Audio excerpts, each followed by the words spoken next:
The officer's hand was already resting near his gun before the man even stepped out of the vehicle. In the carpool lane of one of Virginia's most prestigious private schools, surrounded by hundreds of parents, teachers, and children, Officer Grant Barlow decided that this particular man, a well-dressed, calm, patient man who had done absolutely nothing wrong, looked as though he did not belong there. What happened next would be captured on 17 different phones, broadcast by every major news network, and ultimately cost a police department $35.7 million. But the real revelation was that no one standing in that carpool lane knew who Darius Whitmore actually was. The afternoon at Westbrook Academy in Fairfax County, Virginia, had begun like most school days, with the gentle choreography of wealth, routine, and expectation. Westbrook was the kind of institution parents fought to enter, not through desperate arguments, but through generous donations, board appointments, and carefully worded legal threats. The campus occupied acres of perfectly maintained grounds near Old Dominion Drive. Tuition was expensive, and the parking lot looked as though a luxury automobile dealership had relocated to the Washington suburbs. The carpool lane had become a slow-moving river of Mercedes SUVs, Range Rovers, and one conspicuously understated black Chevrolet Suburban. It carried government plates. There was no chrome, no unnecessary shine, and nothing designed to attract attention. It was clean and purposeful, the kind of vehicle immediately recognizable to anyone familiar with federal operations. It belonged to someone who did not need to announce himself. Darius Whitmore had been trying to make this school pickup for a long time. His calendar was the kind of document national security analysts regularly reviewed. It contained entries marked classified briefing, joint chiefs, Senate oversight, and other obligations that shaped decisions far beyond his own life. His assistant, Evelyn Mercer, was a meticulous woman who had served several FBI directors during her career. She had divided his schedule into color-coded categories. Red marked critical matters. Blue represented congressional responsibilities. Green was reserved for personal commitments. The school pickup at Westbrook Academy had been marked green repeatedly. Darius had missed most of them. His daughter, Amara, was an elementary school student who loved horses, macaroni artwork, and the animated movie Moana, which she had watched more times than anyone else in the family could count. She had inherited her father's eyes, dark, steady, and observant, and her mother's laugh, which arrived suddenly and seemed to fill every room. Amara had been asking with the quiet persistence children developed after they had nearly stopped expecting an answer when her father would pick her up again. This time Darius was determined to be there. He instructed Evelyn to protect the remainder of his schedule. He also told his security detail that he intended to drive the Suburban alone. They disliked the request. It violated several protocols, and they repeatedly advised against it. Ultimately, however, they could not refuse.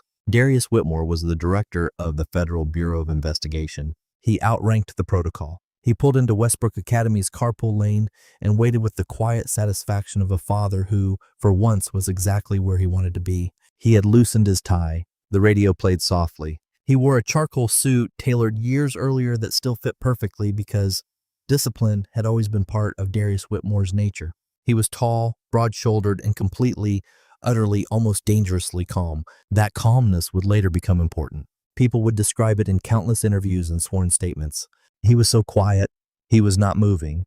His hands stayed on the steering wheel. The calmness was not an act. It was not submission. It was simply who Darius was. He had spent much of his adult life in federal law enforcement and had learned that one of the most dangerous things a black man in America could become during an encounter with police was anything other than perfectly still. Darius remained still. It did not protect him. Officer Grant Barlow had been assigned to direct traffic in Westbrook Academy's carpool lane. It was not a prestigious assignment. The Fairfax County Police Department had agreed to manage school traffic after a minor collision involving two parents who were both attorneys and who had threatened legal action at the same time. Principal Lenora Hastings contacted the local precinct. The precinct sent Barlow. Grant was a relatively young officer with limited experience on the force. He was not cruel in the way society often imagined cruel people to be. He did not wake each morning planning to harm anyone. He did not organize his life around malice. But he carried something that could be even more dangerous than deliberate hatred. He carried certainty he had never examined. Grant was certain about how situations appeared. He was certain about who belonged in certain places. He was certain which faces looked natural inside a school carpool lane filled with expensive vehicles and which faces required explanation. No one had ever seriously required him to question those instincts. When Grant noticed Darius's Suburban, he saw the government plates but did not consider them carefully. Fairfax County was filled with government employees, military contractors, and administrative staff. To Grant, the plates meant nothing specific. Then he saw Darius. Something shifted in his posture. It was a small movement that Grant would later describe as professional instinct, and that body language specialists hired by the plaintiffs would spend hours analyzing in court.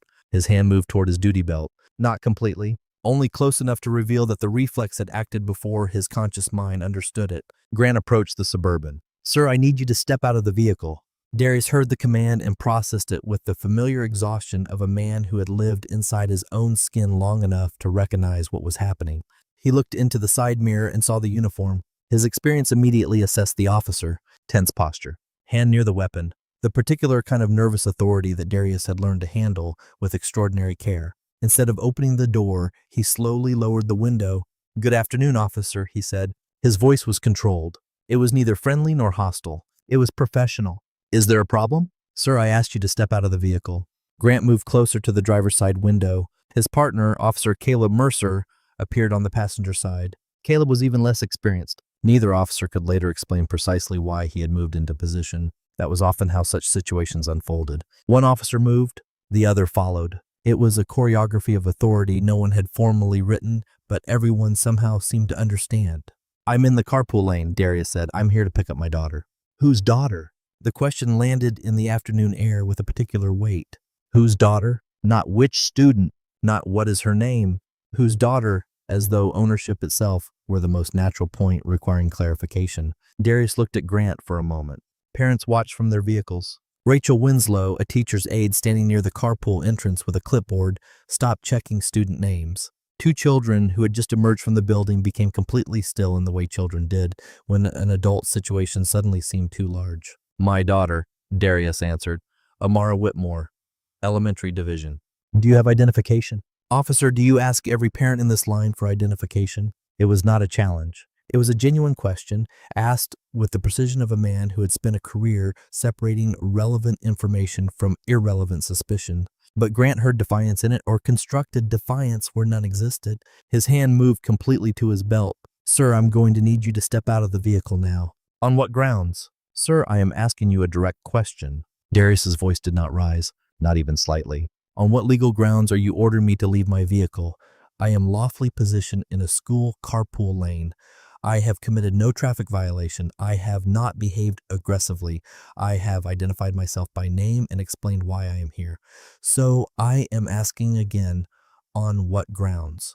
Trial attorneys would later agree that this was the moment a more experienced officer might have paused. A more experienced officer might have taken a breath, stepped back, contacted a supervisor, or recognized Darius's question for what it was. It was not obstruction. It was a lawful inquiry from someone who clearly understood his rights. Grant Barlow was not that officer. "Out of the vehicle. Final warning." Darius opened the door. He stepped out slowly, with both hands visible. His suit jacket settled neatly around his shoulders, his tie loosened but still in place. He stood beside the government Suburban beneath the afternoon sun as Caleb walked around from the passenger side. Two additional officers arrived behind the Suburban in response to a radio call none of the parents could hear. There were now 4 police officers surrounding one black man in a tailored suit beside a government-plated vehicle in a private school carpool lane. They placed him in handcuffs.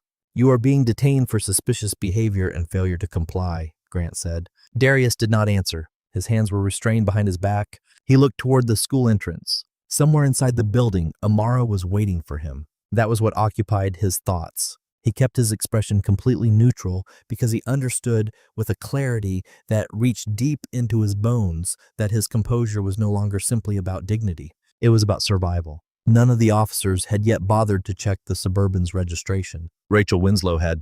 She photographed the rear license plate and accessed the available vehicle information. The registration appeared on her phone. United States Department of Justice, Federal Bureau of Investigation, vehicle assigned to the office of the director. Rachel stood frozen for a moment. Then she went inside and found Principal Lenora Hastings. Lenora had led Westbrook Academy for many years. She was small, white-haired, and possessed a kind of institutional authority that had hardened through experience into something almost impenetrable. She had handled demanding board members, wealthy donors, bitter divorces involving student pickup arrangements, and one unforgettable conflict involving a sitting United States senator and an unpaid charity auction paddle. She managed all of it with flawless manners and absolutely no tolerance for nonsense. Lenora walked through the school's front doors and examined the scene.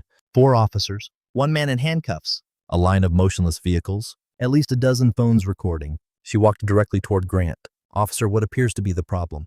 Ma'am, this is a police matter. Please step back. I am the principal of this school, and this is my carpool lane. Who is this man? He claims he is a parent. He is a parent.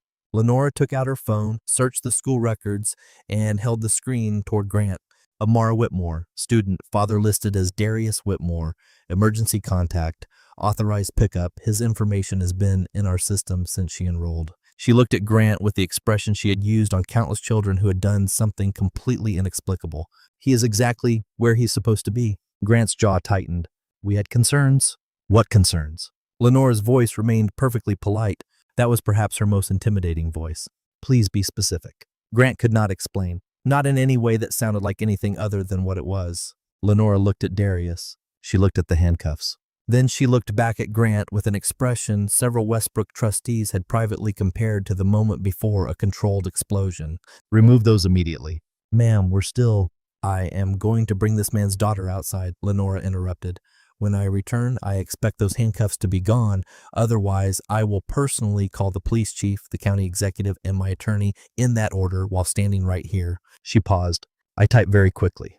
Lenora turned and walked back into the school. She found Amara sitting inside the front office. The girl wore her backpack over both shoulders. She had the posture of a child who was ready, who had been ready, and who was determined not to be the last student waiting on the day her father had promised to come. Amara, sweetheart, Lenora said in the gentle voice she reserved for moments requiring unusual care. Your father is outside, but there has been a small misunderstanding. Will you come with me? Amara looked at her with steady, dark eyes. Is Daddy okay? Lenora arranged her face carefully. He is perfectly fine. Come with me. Lenora walked outside, holding Amara's hand. The handcuffs were still on Darius. During later depositions, Grant would claim he had been waiting for a supervisor's authorization. The supervisor would state that no one contacted him. Caleb would say he believed Grant had already made the call. What the recordings established beyond dispute was that Darius Whitmore remained beside his Suburban, his hands restrained behind his back, when his daughter walked out of the school and saw him. Amara did not cry. That came later. She simply stopped moving. Lenora felt the child's small hand become completely rigid inside her own. Then Amara spoke in a voice barely louder than a whisper, yet somehow audible across the entire carpool lane. Daddy. Darius turned his head. He saw her. For the first time during the encounter, something changed in his face. It was not a collapse. It was not a complete break. It was only a fracture, a thin crack running across decades of professional composure. This was his daughter looking at him in handcuffs in her school parking lot. No amount of training, discipline, or authority could prevent that from hurting. Hey, sweetheart, he said gently. It's all right. Stay with Principal Hastings. 17 phone cameras recorded the exchange. Several captured both Darius's face and Amara's reaction. One belonged to a parent named Meredith Sloan who had previously worked in broadcast media and understood exactly what she was witnessing. She was already uploading the video to social media. Her post read, Black father handcuffed in front of his daughter during pickup at Westbrook Academy. 4 officers.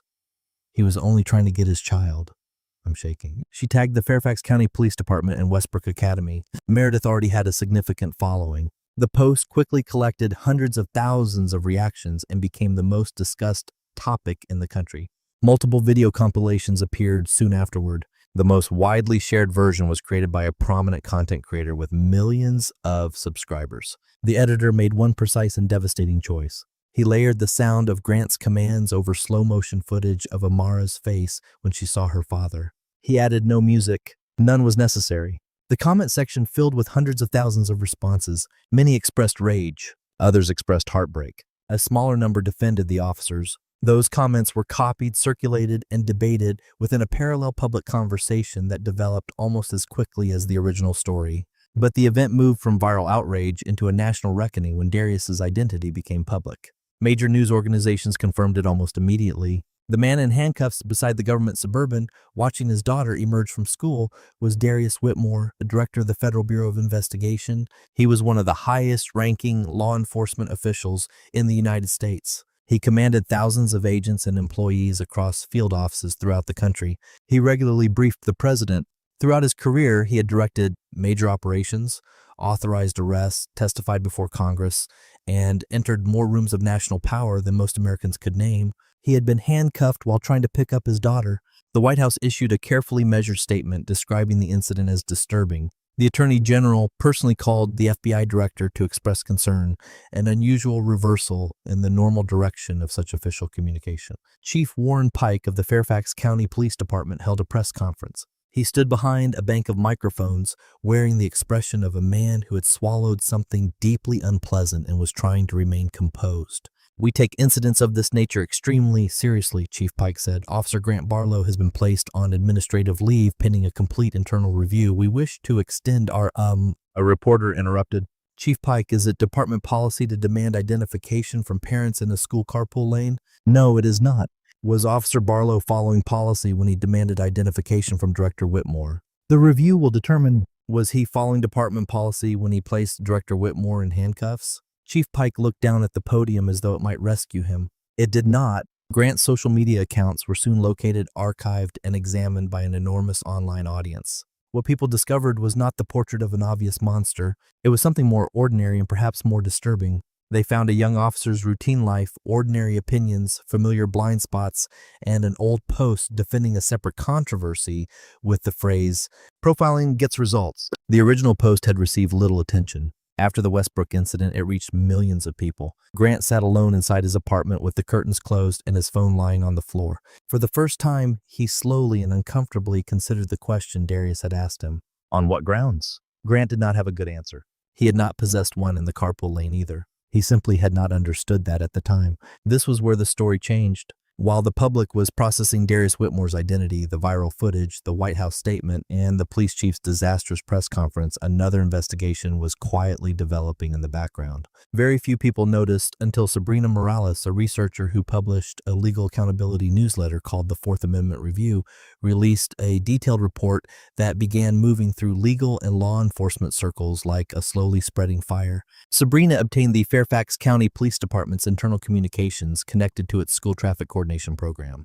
The records were publicly available, although most people would never have known to request them. Sabrina had spent years reporting on municipal police procedures. She knew which Freedom of Information Act requests to submit and which government clerks to contact. What she discovered changed the understanding of the entire encounter. Officer Grant Barlow had not been randomly assigned to Westbrook Academy. He had requested the posting. Another officer, Sergeant Malcolm Avery, a black police veteran, had originally been scheduled to manage the school's carpool traffic. Grant submitted a routine shift preference request soon afterward. He also emailed his supervisor, Lieutenant Conrad Voss, claiming familiarity with the neighborhood and an interest in community relationship goals. Conrad approved the reassignment without examining it closely. Sergeant Avery had wondered about the change but did not challenge it.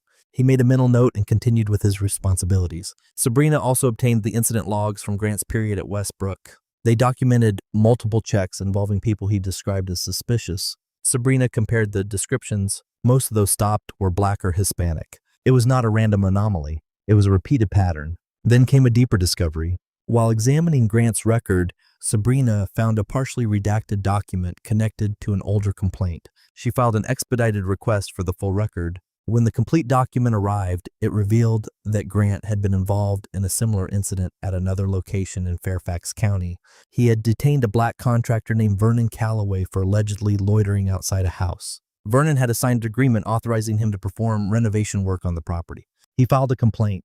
The department reviewed it internally and concluded, "Officer exercised appropriate caution, no action taken." Vernon did not have a government-plated Suburban. He was not the director of the FBI. His complaint became several paragraphs inside a file that led nowhere. Sabrina published an article titled "The Calloway Connection." It was shared hundreds of thousands of times. Vernon gave his first interview while sitting at his kitchen table in Woodbridge, Virginia. The signed renovation contract remained visible on the table in front of him. He spoke quietly and carefully. "I told them who I was," Vernon said. "I showed them the contract.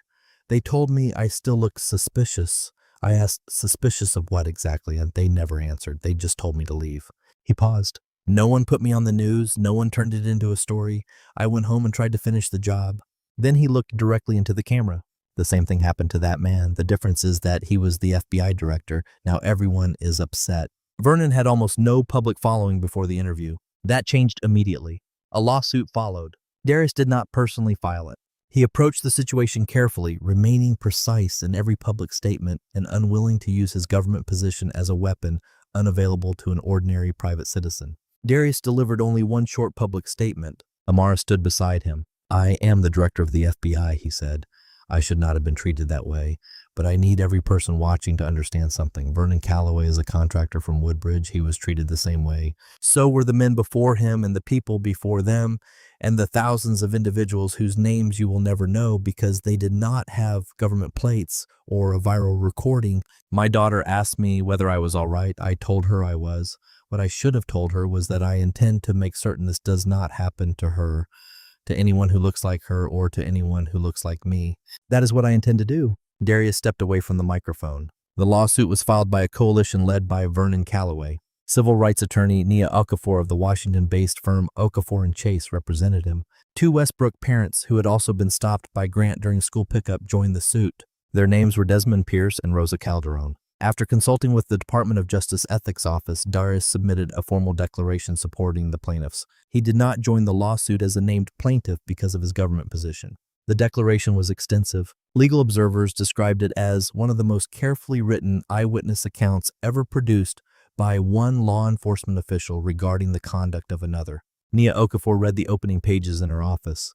Then she sat silently before calling in her paralegal. "We are going to win this," she said. The lawsuit named Officer Grant Barlow, Lieutenant Conrad Voss, Chief Warren Pike, and Fairfax County. It alleged federal civil rights violations, racial discrimination, false imprisonment, and a systematic pattern of discriminatory enforcement. The defense began collapsing during the discovery process with the terrible momentum of a building whose foundation had cracked. Grant's text messages were subpoenaed. Among them was a conversation with Officer Caleb Mercer before the school incident. Grant wrote, "Work in school pickup again. These Westbrook parents need to calm down with their attitudes." Caleb responded, "Anyone giving you trouble?" Grant answered, "Not yet, but there are always a few who think they can park wherever they want. You know the type, pulls up in a nice car, but something always feels a little off." When the jury saw the messages, the courtroom remained silent for a long time. Lieutenant Conrad Voss's email approving the assignment change was admitted into evidence. A use of force specialist named Dr. Everett Sloan, a retired senior police officer with decades of experience, testified about the standards governing handcuff use and physical detention. His conclusion was delivered with the emotionless precision of someone who had seen too much to soften the truth. "There's no circumstance described in Fairfax County's policy manual that would authorize this detention," he said. "None." Chief Warren Pike was questioned under oath for hours. His attorney declined to comment afterward. The county's insurance carrier requested settlement negotiations. Eventually, Fairfax County agreed to pay $35.7 million. The money would be divided among the plaintiffs, legal expenses, and a newly created community oversight fund. Grant Barlow was fired. Lieutenant Conrad Voss was demoted. Chief Warren Pike retired early in what the department publicly described as a voluntary decision. At Vernon Calloway's suggestion, the oversight fund was not named after a famous politician, civil rights leader, or public official.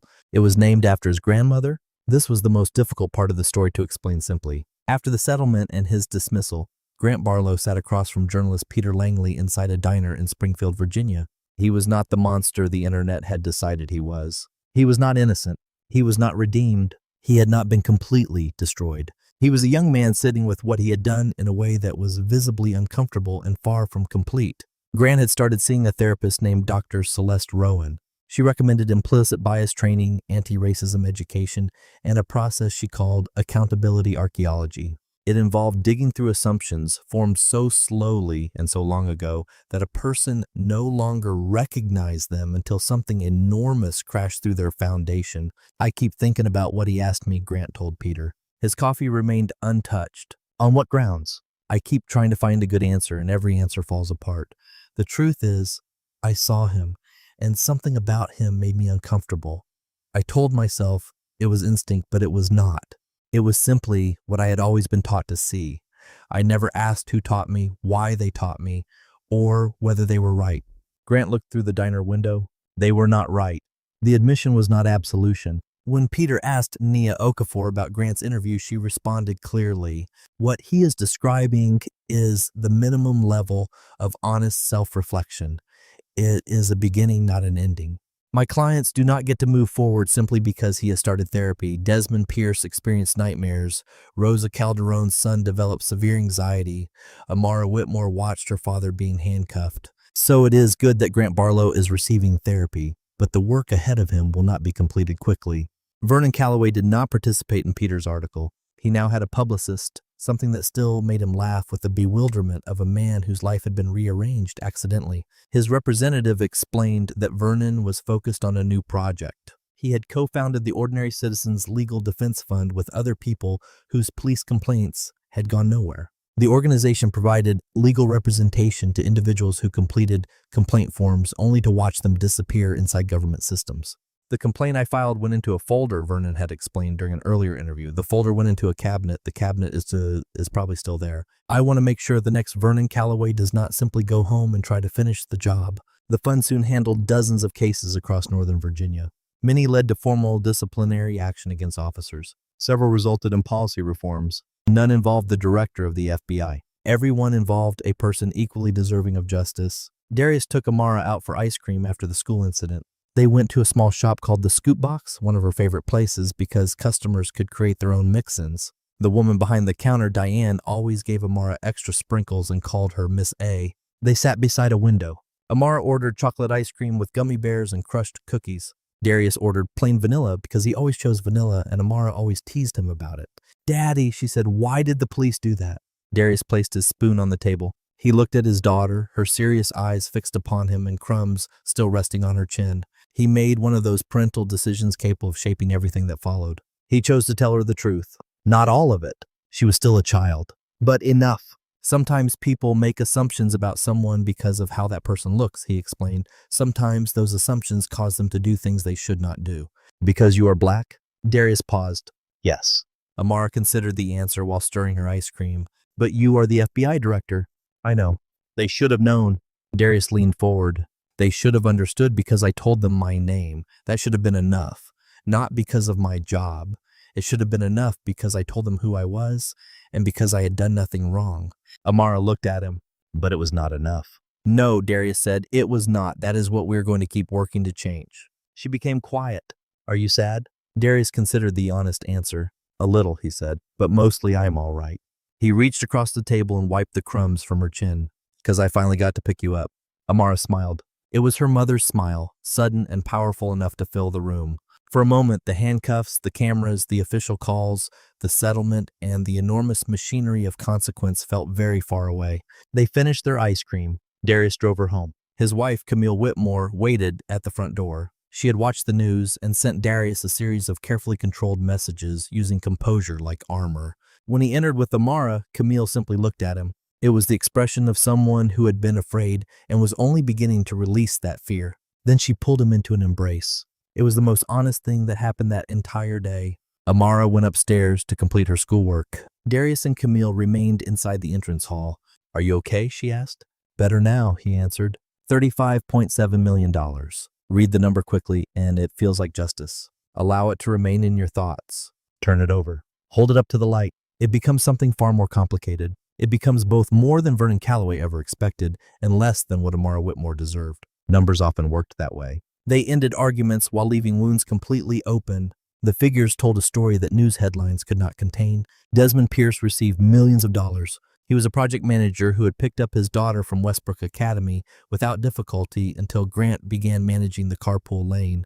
During one pickup, Grant ordered him out of his Lexus and demanded an explanation for why he was there. Desmond calmly explained everything. He showed his identification. He displayed his daughter's student records on his phone. Then he waited while Grant contacted someone who eventually confirmed that his child did, in fact, attend the school. Desmond was never handcuffed. But he remained inside his vehicle as other parents drove around him and his daughter watched from the curb. Something happened during that detention that a multi-million-dollar payment could not erase. Desmond still reacted whenever he noticed a police cruiser inside a parking lot. It was not a dramatic movement. Most people would not see it unless they were looking carefully. His shoulders tightened involuntarily. His body paused and recalibrated. It was a small physical tax he paid every time. During a long-form civil rights podcast hosted by Dana Ellis, Desmond tried to explain it. It is not exactly fear, he said. It is awareness, heightened, permanent awareness. I hate that they gave it to me because I did not ask for it and I cannot give it back. Desmond used most of his settlement to pay off his mortgage and establish college funds for his children. When asked whether the money helped, he said it helped with the mortgage. It had not touched his shoulders. Rosa Calderon also received millions. Grant had approached her during an earlier afternoon in the carpool lane. He asked whether she was in the correct place with the particular tone of someone who had already decided she was not. Her young son Mateo was sitting in a booster seat behind her. He heard everything. He watched everything. Later, he asked why the police had been mean to his mother. Rosa did not know how to answer. She still struggled to explain it and had sought professional guidance. Mateo was making progress, according to his therapist. That was one of those clinical phrases capable of containing enormous pain inside only a few words. He remained afraid of uniformed authority figures. Sometimes he cried when police vehicles appeared on television. He was a child who had been forced to work through fear that should never have been given to him. It cost millions of dollars merely to establish legally that he should never have been required to begin that work. Vernon Calloway received compensation covering both the Westbrook-related pattern and his earlier detention, the renovation project, the signed contract lying on the table, the exhausting process of explaining himself to an officer who had already decided what to believe. Vernon immediately donated a substantial portion of the settlement to the Ordinary Citizens Legal Defense Fund before the payment had fully cleared. He framed the donation receipt and placed it above his fireplace. His wife, Rochelle, said it was the most characteristically Vernon thing he had ever done. He agreed. He was not sorry. He said he would do it again without hesitation. The remaining money covered attorney's fees, court expenses, administrative costs, and the Community Oversight Fund. The fund was named after Vernon's grandmother, Eunice May Calloway. She had grown up in rural Georgia. According to Vernon, she would have possessed absolutely no patience for anything that happened at Westbrook Academy. She would have entered the carpool lane carrying a clipboard before anyone thought to telephone an attorney. This was what the $35.7 million did not accomplish. It did not erase a child watching her father stand in handcuffs. It did not retrieve Vernon Calloway's original complaint from the county folder where it had been filed, reviewed, closed, and forgotten. That document still existed. It remained officially marked, no action warranted. It was a quiet monument to the way such complaints usually ended. The money did not return Mateo Calderon's uncomplicated relationship with police. He possessed that trust before the encounter and lost it afterward. It did not restore the version of Desmond Pierce who could drive behind a police vehicle without thinking twice. What the payment accomplished, when the legal system functioned, as it rarely did, was the creation of a permanent record. An unavoidable, publicly accessible, legally certified document carrying the full authority of an institution. The record stated, this happened. It was wrong. These people were harmed. These are the consequences. That record could not be returned to a cabinet and forgotten. It could not be closed with a brief internal finding. It existed in another kind of folder, the kind attorneys cited, journalists examined, and future plaintiffs handed to future lawyers when asking, has this happened before? It had happened before. The record now proved it with dollar amounts attached. Records mattered. They were not enough. They were not healing. They were not restoration. But they were permanent in a way a forgotten complaint and inside a cabinet was not. Permanence possessed a power of its own. Sabrina Morales' newsletter, the Fourth Amendment Review, experienced enormous growth after she published her investigation into Grant's pattern of stops. She hired additional researchers and began tracking similar detentions in school lanes and public spaces across Virginia, Maryland, and Georgia. Her team started building a database. They compared complaint logs, public information requests, and settlement records. The project was far from complete. It would remain unfinished for a long time. That was precisely the point. Principal Lenora Hastings later received a handwritten letter on plain white paper. The careful block lettering belonged to Lydia Harper, a woman from Manassas, Virginia. Lydia's teenage son Jordan had previously been detained inside a grocery store parking lot for suspicious loitering. He had been waiting for his mother while she bought bread inside the store. Jordan was held temporarily. There were no charges, no incident report, no viral footage. Lydia filed a complaint. It went into a folder. After learning about the Whitmore case, Lydia discovered Sabrina Morales' newsletter. That led her to Nia Okafor's law firm. Then she submitted a public records request using instructions Sabrina had published for ordinary citizens. The request uncovered similar incidents involving the same officer who had detained Jordan. Lydia's case was reopened. She wrote to Principal Hastings because Lenora had announced plans to create new staff training regarding interactions between schools, communities, and law enforcement. Lydia asked whether Westbrook Academy would host a public session for all Fairfax County parents, not only Westbrook families, about understanding their rights during police encounters. Lenora answered quickly. She said yes. Nia Okafor moderated the session. Hundreds of people attended. Vernon Calloway sat in the second row. Desmond Pierce sat beside him. Jordan Harper sat in the front row with his mother and took careful notes throughout the entire event. Darius Whitmore was not present. He was in Washington, meeting with senior federal leadership regarding a new policy governing interactions with minority communities during FBI operations. Amara was at home completing a school assignment. Her class had been asked to write about what they hoped to become as adults. Her teacher, Ms. Adriana Park, read Amara's paper twice before returning it. Amara had written, "When I grow up, I want to be someone who makes things fair, not only for people with government cars, but for everyone." Ms. Park wrote in red ink across the top, "Excellent work, Amara. This is exactly the right idea." Amara received the highest grade. She showed the paper to her father.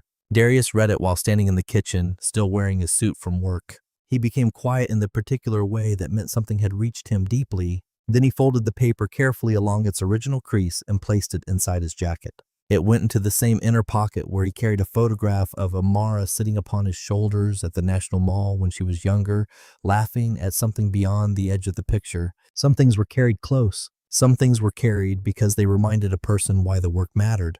Darius drove to FBI headquarters the following day. He rode the elevator to his office and passed photographs of the directors who had come before him. He stopped, as he occasionally did before the earliest portraits, black and white faces, formal poses, a long, nearly unbroken line of men who had occupied the office and who had each believed in their own time that they stood on the right side of something. Darius considered what it truly meant to stand on the right side. Then he went to work. This story is real in every way that matters. The names have been changed. The events are composite. But the underlying dynamic, a black man performing an ordinary task and being treated like a suspect, a complaint filed and forgotten, and accountability arriving only when someone powerful enough appears in the frame, is not fiction. It happens in grocery stores, parking lots, parks, and school carpool lanes. Vernon Calloway does not usually become a viral story. Jordan Harper does not become a national trend. The complaint enters a folder. The folder enters a cabinet. What you do now matters. When this story creates anger, recognition, or determination, turn those feelings into action. Like the video so it reaches someone who needs to hear it. Share it because Lydia Harper learned how to defend her son by finding one newsletter and then another resource. Someone like Lydia is already inside your network. Subscribe because these stories must continue to be told, the ones that become national news and the ones that never leave the cabinet, until every Vernon, Jordan, Desmond, and Rosa receives the same promise Nia Okafor made to her clients. We are going to win this. The ripple begins here. Pass it forward.